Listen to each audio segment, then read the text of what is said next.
So I guess I'll just start and say that we were delighted when Rabbi Kleinbaum asked us to teach together, which we always love so much. And you know, as you all know so well, you've been studying Psalm 23 for how long now? I mean, a week. Psalm 23 has been a month at least. It's been a month. Wow. So you really are, you're really deep into it.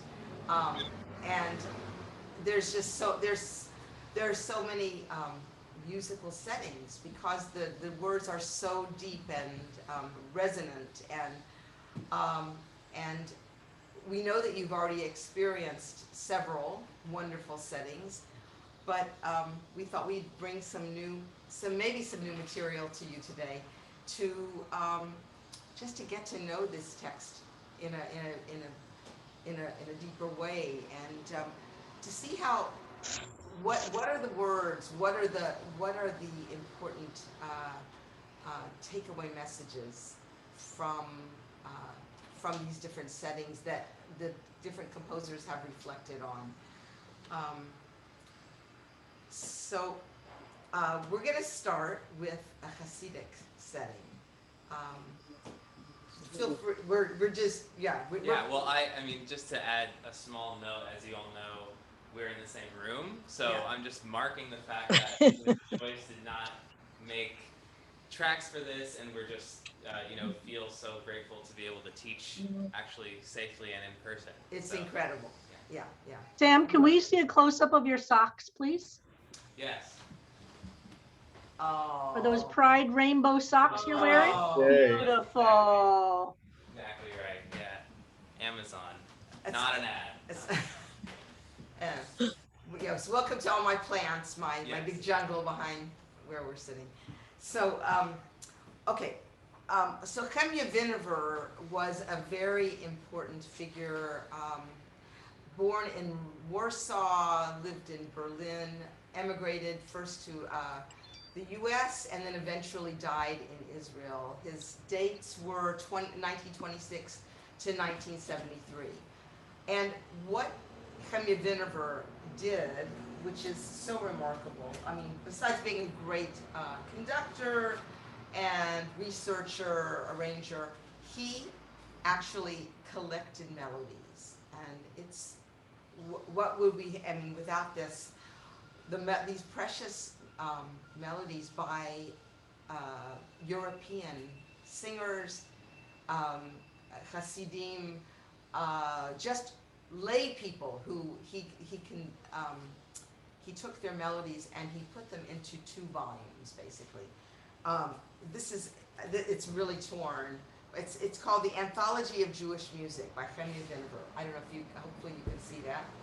And if you can give me Joyce, if you can give me the name, I'm going to put it in chat because it was a little hard to understand. Yeah, Joyce, it's a little hard to hear you. I don't know if you can get closer to the microphone, but it's really hard to hear. Yeah, it's. We'll just. Listen. What? Okay, wait. Let me turn it up. I'll turn it up farther. I'll just have to. Yeah. Okay. How is that? Much better. Okay, great. I put up the volume as well. Here, let me hold the book. Okay. So Sam is going to hold that volume, that first volume, The Anthology of Jewish Music by Chemya Vinever. Okay. Got it.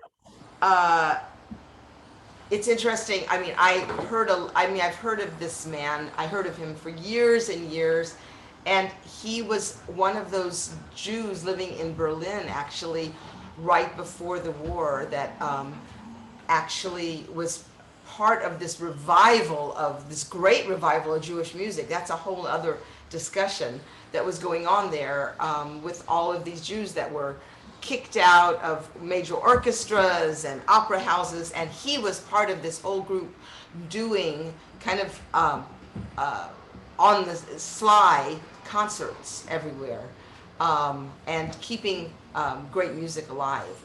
So that's his book. The first thing that we're going to be presenting is from that. Then there is another volume as well, a second volume called Anthology of Hasidic Music. And these are just precious. I don't know if you can see it, but they're precious resources for anyone who's looking to collect these melodies. The melody we're going to sing is from 1934 that he collected from Czechoslovakia. So like, wow, it's a cool thing. And do you want to start talking about how with the text? Absolutely. I got a note that it's kind of staticky. So if you can you mute us really? I'm just going to mute us really quick, and I'm going to make one adjustment here. If you can hold on a mute second. The 1 second, and we'll. Got it. We need to line Joyce's apartment with acoustical foam.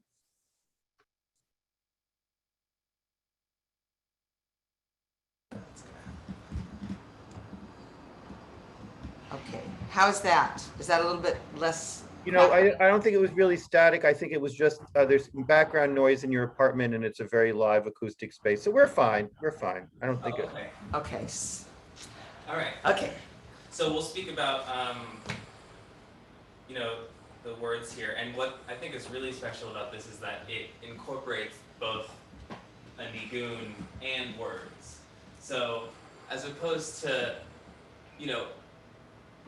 just a nigun, you'll find nigunim, but they usually don't have words. And so that this is not only set to words as well, but it's also not, words that were composed by, a chassid or something like that. They're actually Tanakh words. So I think that's also very special about this particular piece, and we'll speak more about it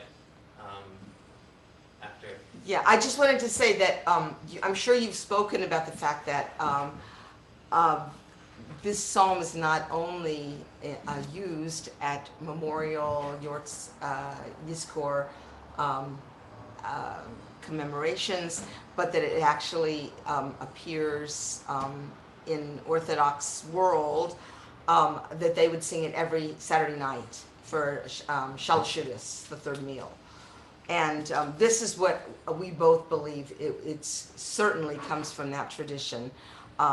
So we'll talk about, we won't talk about it yet, just take it in and we'll reflect on what we heard after we do it. Okay. Should I turn this down? A little bit, yeah.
Wow, that was amazing. Amazing. We just had one. If we could move the mic just a little closer to Sam, the piano was just a little loud over his voice. I know it's hard. Joyce, there was a suggestion from Cantor Hirsch that actually the music only had the melody line and that you yourself had created the harmony for that. Is that correct? Right, there's no accompaniments for these. It's all improvised, whatever you want to. You notice that in every Friday night service, the menu, on the bottom of the menu, it'll say arranged by Joyce Rosenzweig with a little asterisk. Most of the pieces all Friday night long, we only have the melodies for. What you hear Joyce doing on the piano are arrangements she's creating. So this is what one of the many gifts that Joyce brings so look at the program on a Friday night or the menu of the service and notice how many of those pieces mostly composers to liturgical music don't write. Well, of today, of any kind of more folk style or Hasidic melodies. One of the things that we talked about yesterday when we were rehearsing is it almost sounds like you're coming out of sleep at the beginning. It's very dreamy. And we were saying, imagine, you go home, come home from shul in the morning, you eat a nice lunch, you take a shluff in the afternoon, and then, okay, a little later in the day, you're ready to go back to shul. You get, have some davening together, have a meal together, and it almost feels like one is emerging from that kind of sleep state at the beginning. And then, and when the words come in, even it's still in a sort of a sleepy way, right? And it finally just gets the power of the text as it goes along. I happen to love this setting. I think it's profound. And it only sets, obviously, just a part of the text. Just a little bit of it. Yeah. Also, that just reminds me of just the sort of the leisure of Shabbat, that you have the leisure to Sam, bring the microphone closer to you. It's hard for us to hear you. Okay, so we'll just go back and forth. And that's better. I just wanted to expand a little bit about the idea of doing this nigun on Shabbat. The idea that we have the time to sing something as full as this. You can see there's 3 full sections of this nigun. I mean, it's not, there's no liturgical need. It's not halach. There's nothing that says we must do this. And there's so much, in Jewish life where we feel like this is something, we have to get this done to feel like we've done something. And this is just on another level. So even just singing it now, even though it's not Shabbat, there's an arc to this piece. That's the other thing we spoke a lot about, and you could probably hear that as we sung through it. But just I love this idea that we have this timelessness and that we can just lean into that, not rushing this nigun. Like where do we have to go? Like this is the sort of like little piece of the Messianic era in a sense. So. Which is all connected to the text. I'm sure you've spoken about that here. So, that's what I was thinking about. And I love the idea. I love the idea that one can start off in a certain emotional place, and at the beginning we don't know where it's going. That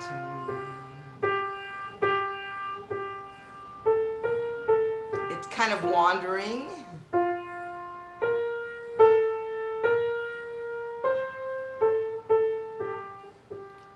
And by the end of the piece, we've been through so much. We've talked about God as our shepherd, as the one that we put our faith in, and then we're back somehow at the end. It goes back to the nigun, and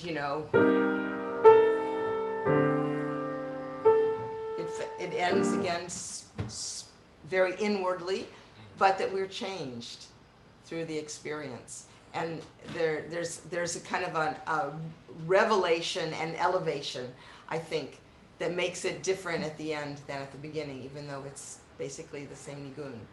So, yeah, it's cool. So we wanted to start with that.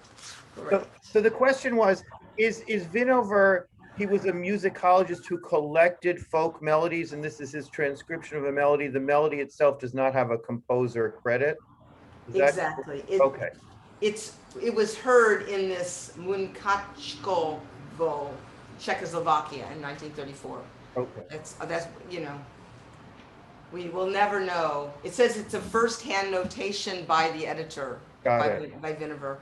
We'll never know who really wrote it.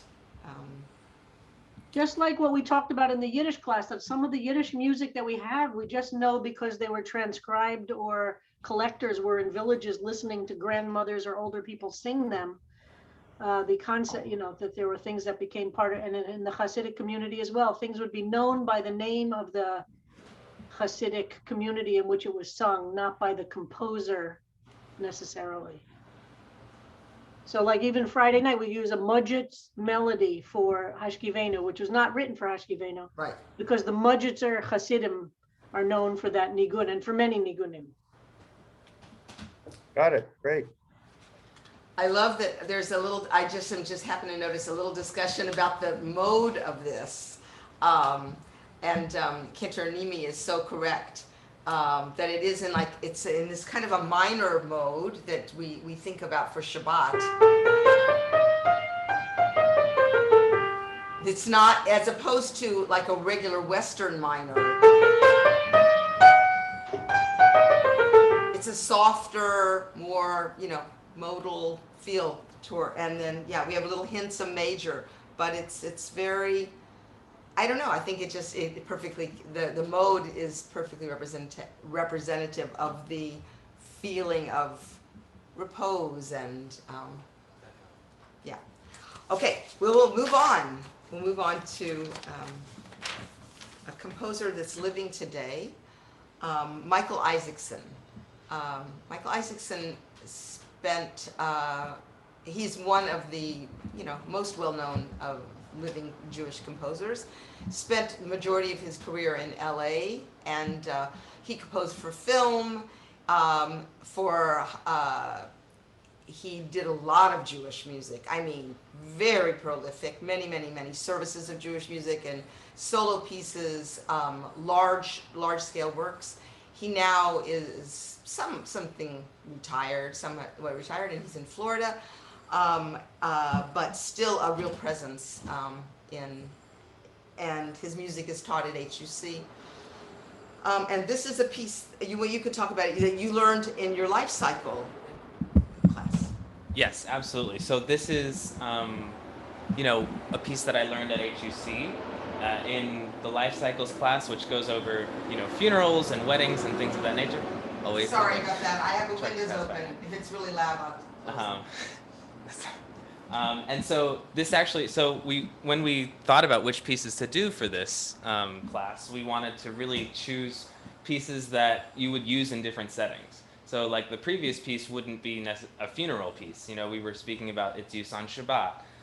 This piece is certainly, you'll hear it's much more contemporary, and it's absolutely done, in many contemporary Reform congregations, because of course we go, to HUC, and there's a certain, canon of music that we've started learning, and I see that this actually is dated May 1969. So this is, mid-century, and sort of has, it's pushing the bounds, I think, a little bit of, the Hebrew art song in a sense. It's not, a really classical piece necessarily, but it's, I think, very accessible. And we'll certainly speak more about this after, but this is the first piece I wanted to actually, suggest that we do for this class, because there's a lot of applications, I think. It can go, for a Yizkor type service as well, and when we're really, thinking about many different people, or it could be for, a specific funeral. There's many different uses. So, yeah, that's what I would say about this before we... You'll hear a little bit of recitative in the opening of the piece, and it takes a while to kind of get into a groove, a kind of a regularity of beats. Listen for how Isaacson sets Gam Kielech section, and it's very special. Very, it's haunting. How he does that, and it's in the piano writing, and listen for the words Kosi Revaya, if you can. My cup runneth over. Just kind of listen to that. He sets those words apart, and it seems like he is highlighting that text. Anyway, here we go. Is the piano too loud? Should I? Let's see now with the microphone closer to Sam. Yeah, the microphone needs to be closer to Sam, otherwise the piano was a little I'll bit just too go loud. this. Just scream it out. Okay.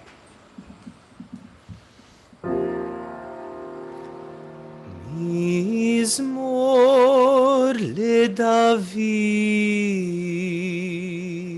LeDavid, Adonai Roi Lo Echsar,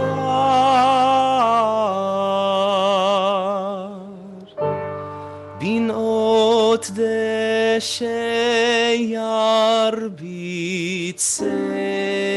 Yarbitzeini, Al Mei Menuchot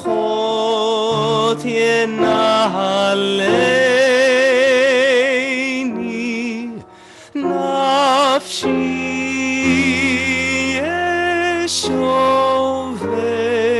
Yeshovev, Yancheini b'maglei tzedek, Lema'an Shemo.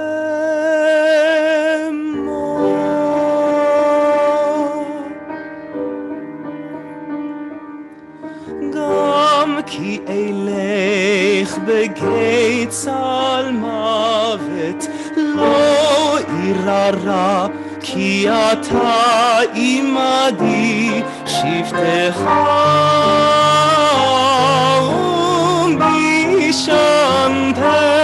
u'mishantecha, heima yenachamuni. Ta'aroch lefanai, shulchan neged sorerai, dishanta v'shemen roshi.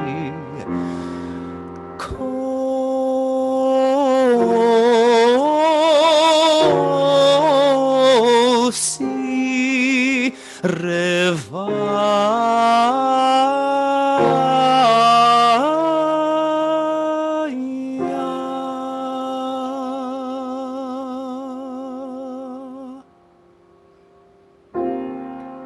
ach tov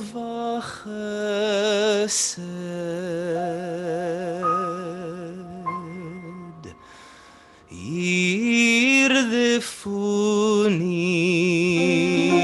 ירדפוני כל ימי חיי,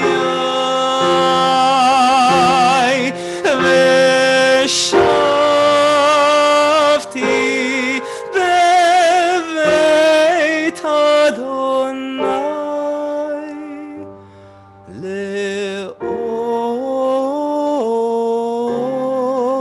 לאורך ימים.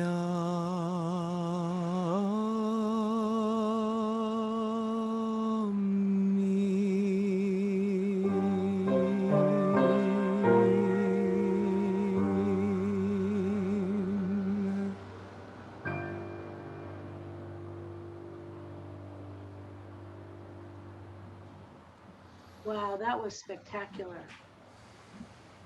Joyce, what do we do of Isaacson? We do something of Isaacson on Friday nights sometimes, right?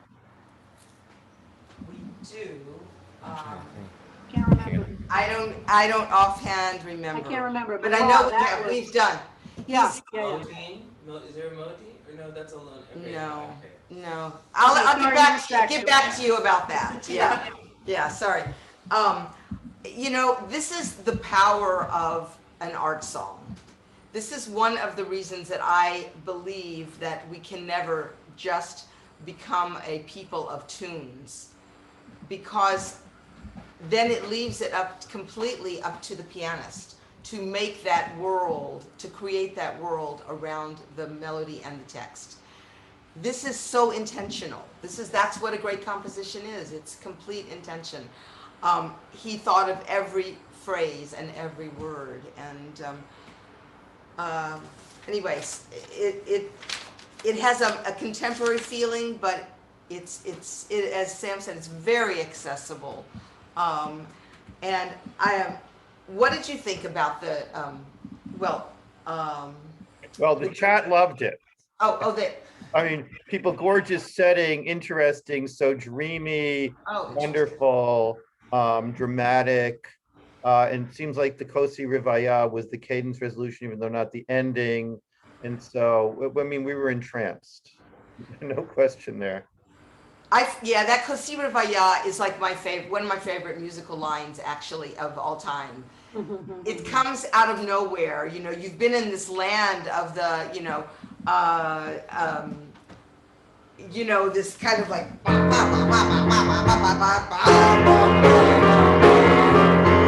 then it's suddenly these chords that are otherworldly, and Sam is in his higher range. It's just feels like bliss to me. It feels like that, it's pure ecstasy. It doesn't get better than this. My cup is just overflowing. And it's interesting, at the end, he writes, it's a whole note, so that's 4 beats, with a fermata, which would add, if any of you know, you play music, sing music, you know that it adds half of the value. That's 6 beats. So do you want to try that? He says, you know what? We stop we stop and realize our blessings. There's some way that he's just like, he's reveling. He doesn't want to even go on to the rest of the psalm for a long time. Can we just do that line? Definitely. So we're gonna move that. Oh yes. Yeah. You know what? I'm gonna close the windows. Okay, sure. Yeah. Is that all right? Oh God, yeah. You can play some. What a beautiful day here in New York. Oh my God. Yeah. I just had a little. Yeah, I know. It's a little bit loud. Can you reach them? Yeah. Just be careful of all the leaves. Should I I bring know. them in? Yeah, bring them in. Okay. They're She'll be fine. yeah. And then All right. this one I should get over here. You can't reach it from there. No, I You can't. can't. Little technical stage. Sorry. Okay. Okay. All right. Maybe That's- that'll. Much better. Thank you. Thank you. Oh, I'm so glad. Sorry about that. Okay, so here we go. Okay. I'm gonna actually.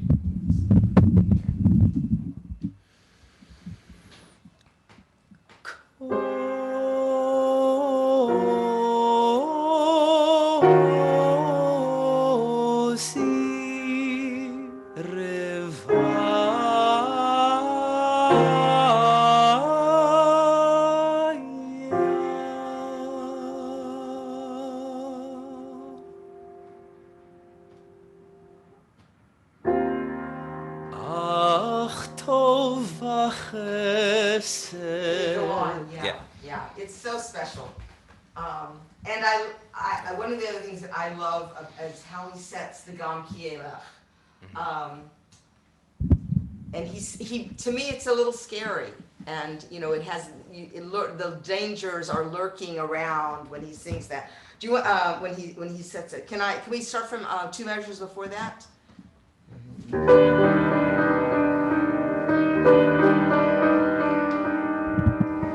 Gam ki elech begeitz al mavet, lo irara ki ata imadi, shivtecha umishantecha, heima yenachamuni. ארוך לפניי, שולחן נגד צורריי, תשענת בשמן ראשי. כוסי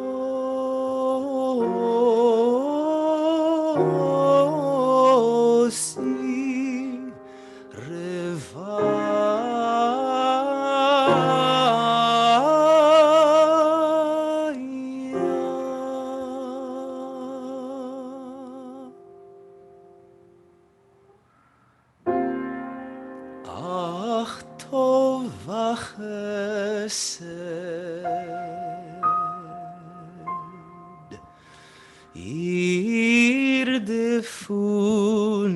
ירדפוני כל ימי חיי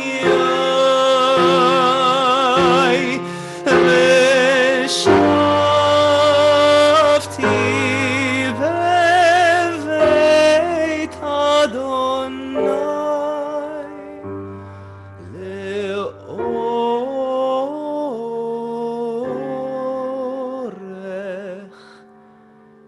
ימים.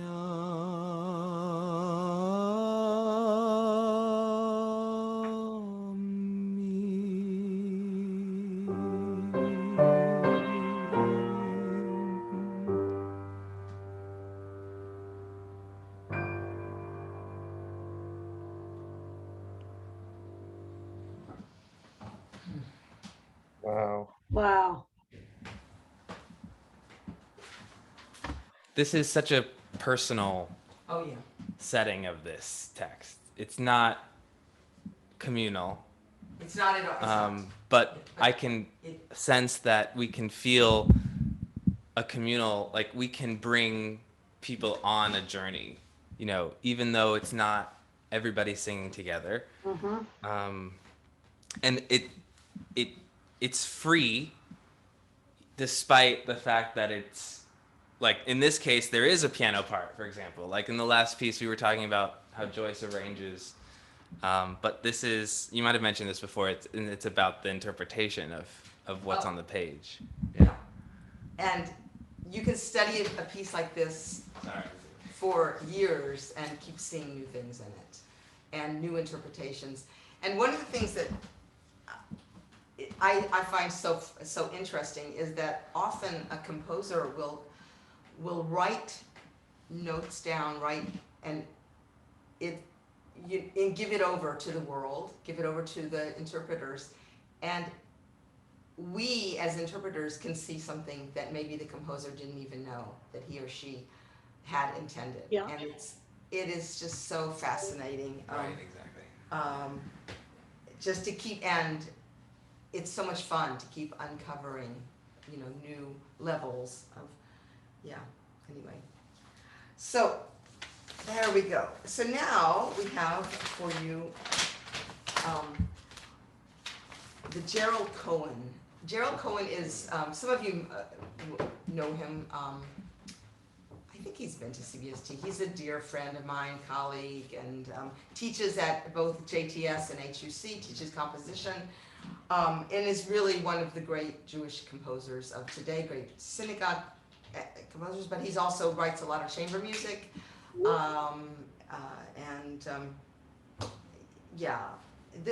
it's so interesting. His music can be quite intricate and difficult to learn, to master, and it's so fascinating that this one setting of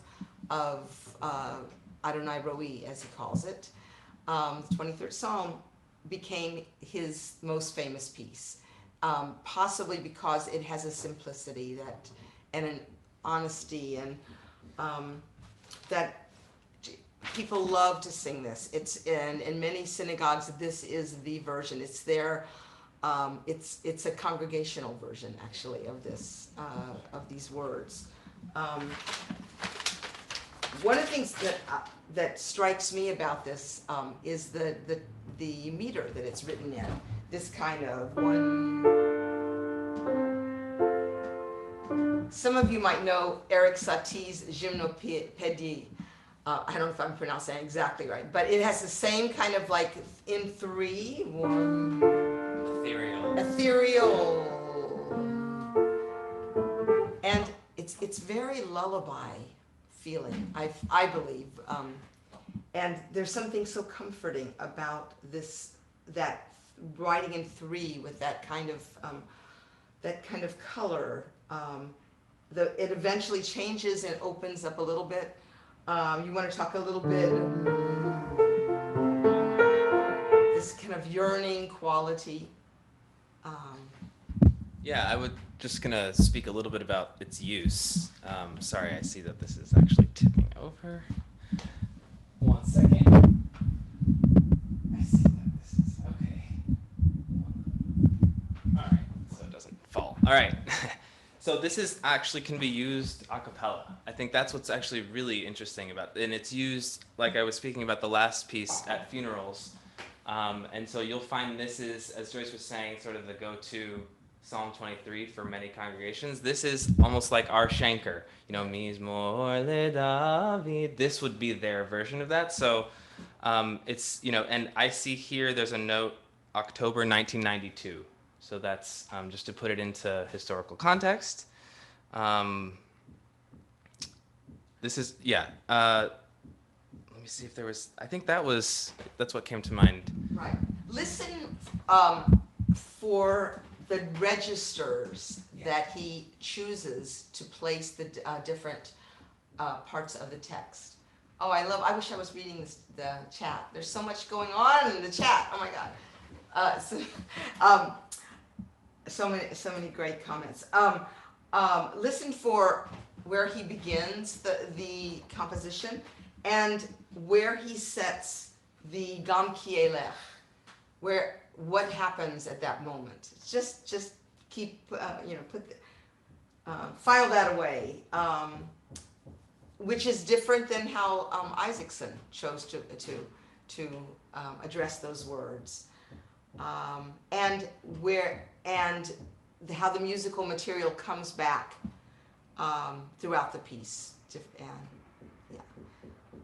Another thing that comes to mind is just even before we listen, is the contrast that of the first piece and this, that it's the same text between that first nigun and this, because this is, if you look at the music, there's so many intentional markings. So I know you talk about music a lot in this class, and so we have dynamic markings, soft, medium soft, loud, crescendos, decrescendos, speed up, slow down.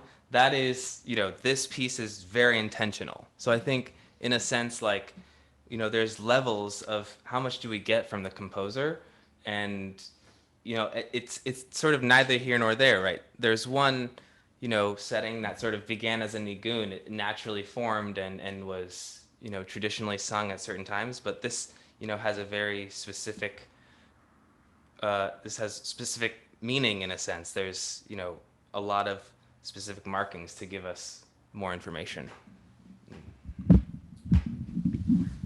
Oh, and I love this. Sherry says that her congregation loves this setting. Yeah, absolutely. Absolutely. Yeah. And oh, okay. Okay. Here we go.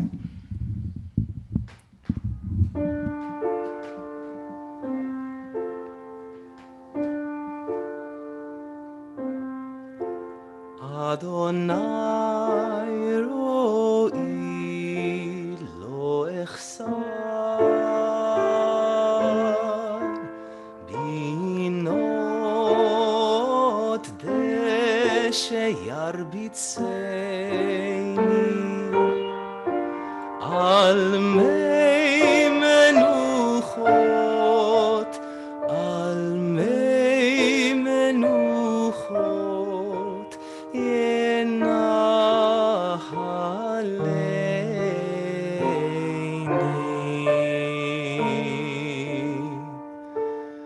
Nafshi yeshovev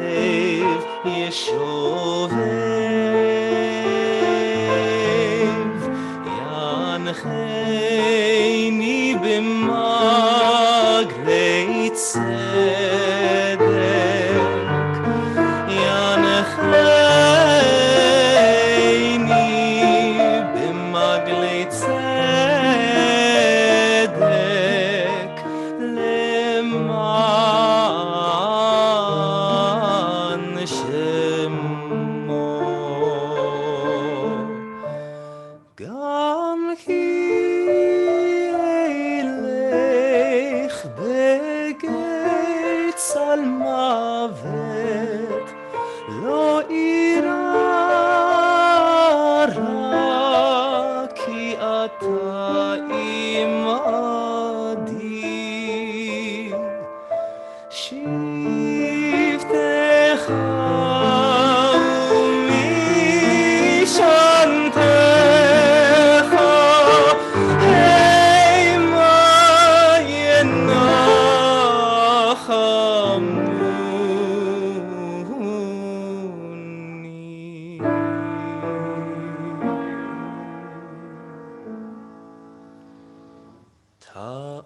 תערוך לפניי, לפניי, שולחן נגד צורריי, דשנת והשמן ראשי כוסי רוויה אך טוב החסד ירדפוני כל ימי חיי כל ימי חיי ושבתי בבית אדוני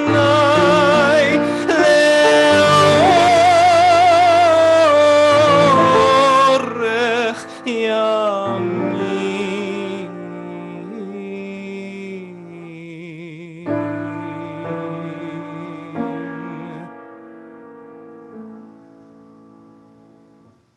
אדוני רואי לא אחסר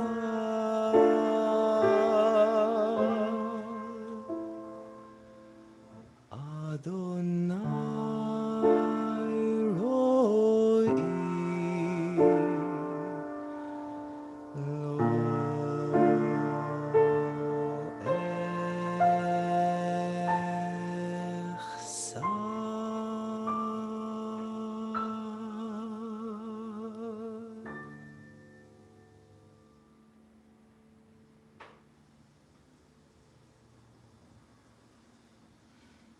Gorgeous, gorgeous. We played several YouTube recordings of this, and this is a step above anything that we heard, even his own rendition of this song. Oh, I had no idea that you'd already heard this. Whoops. Oh, no, but not like that we didn't. Not like that we Well, I didn't. told you, we listened to a lot, but we didn't analyze them or study them in any way. There's so much to say about this piece. I mean, Yeah.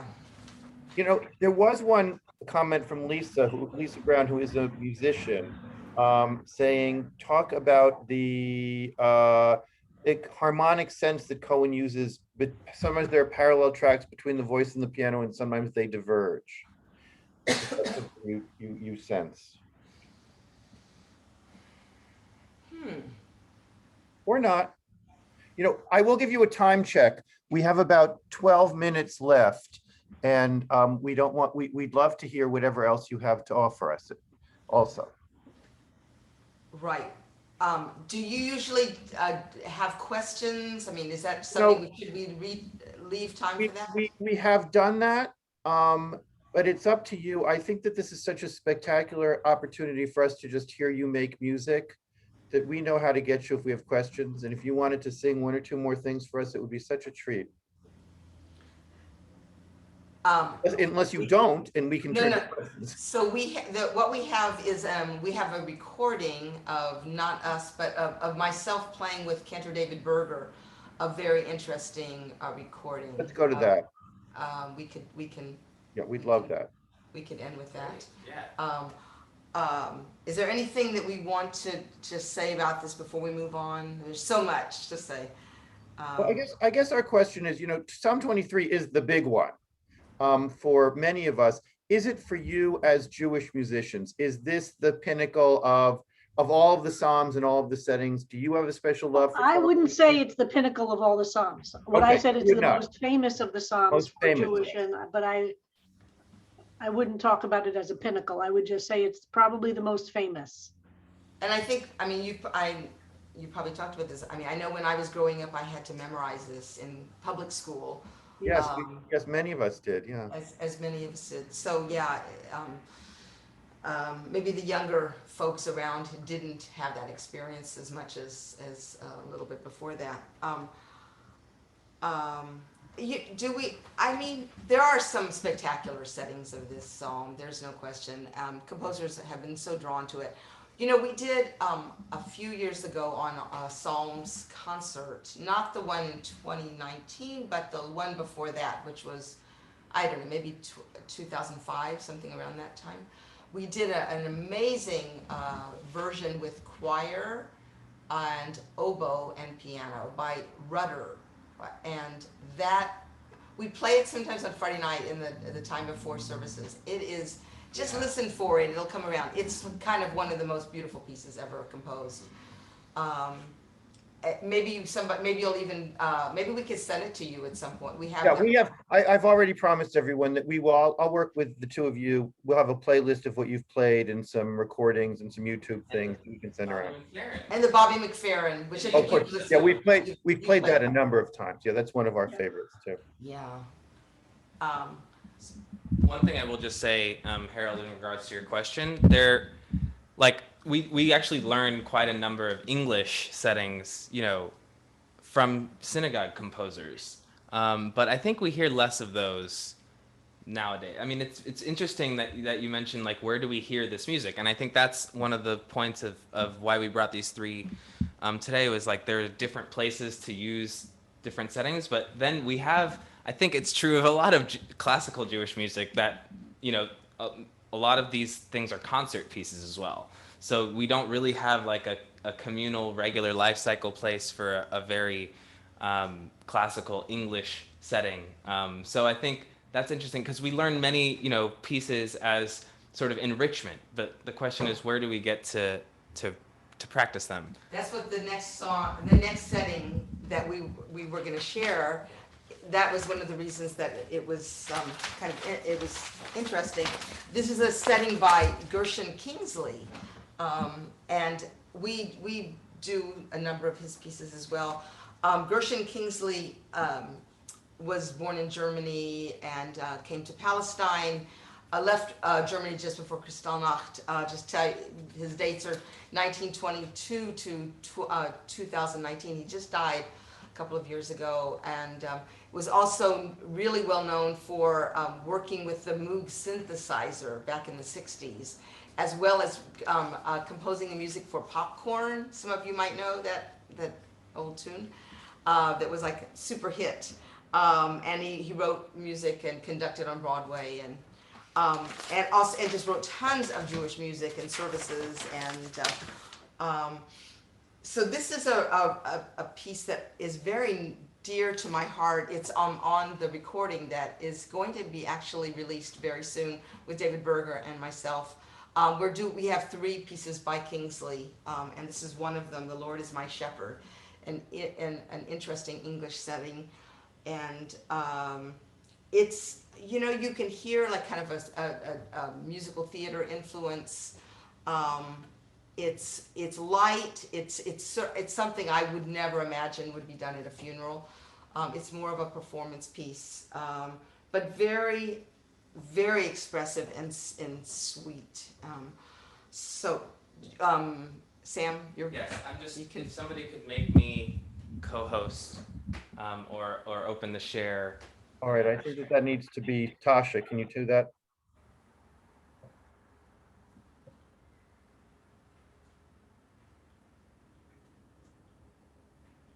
We're working on it. Thank you. Okay. and you'll hear male God language in here. We just decided when we recorded this to keep it, and we say Lord because that's how we composed it. So we just thought, okay, he wrote it at a certain time and was not the same awareness as today. It's All right, are we okay, ready? We're ready. Okay. Okay.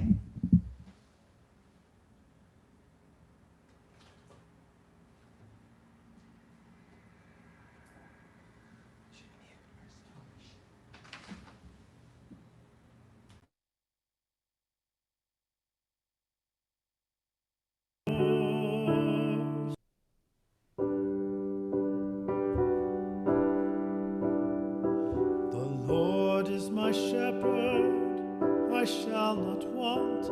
He maketh me to lie down in green pastures. He leadeth me beside the still waters.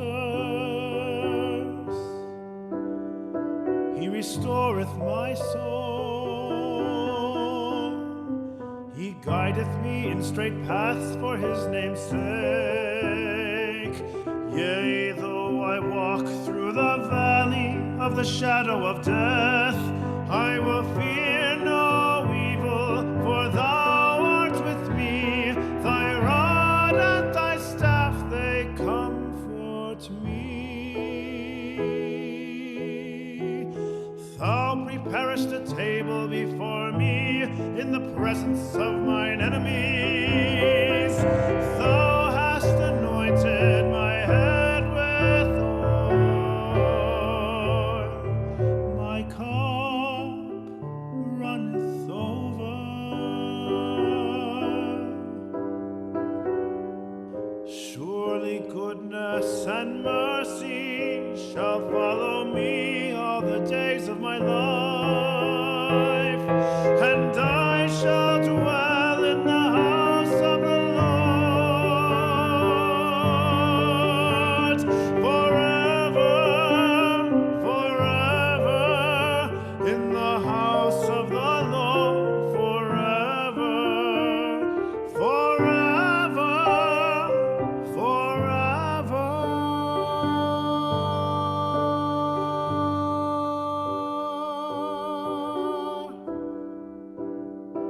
The Lord is my shepherd, I shall not want, I shall not want, I shall not want.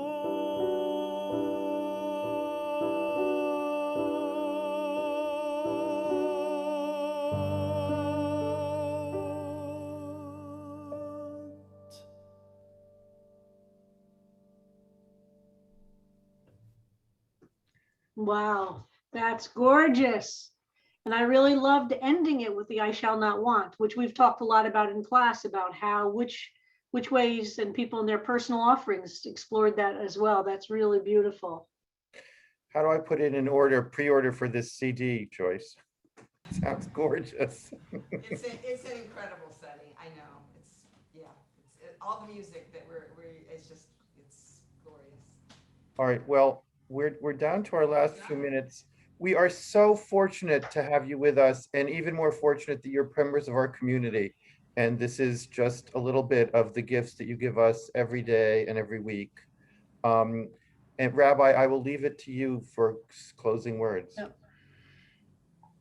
We could have done this for many, many hours, and Joyce's and Sam's ability to explore what we've done with words, which is to see how every human being brings their soul to interpret a word, a phrase, the overall arc of the psalm. And you could hear, and we could listen to these. And so Harold will gather and send these out so you could listen to and also, of course, the recording of this Psalms class will be available. And Joyce and Sam will make sure you'll get copies of all the comments too, so you could read them as well.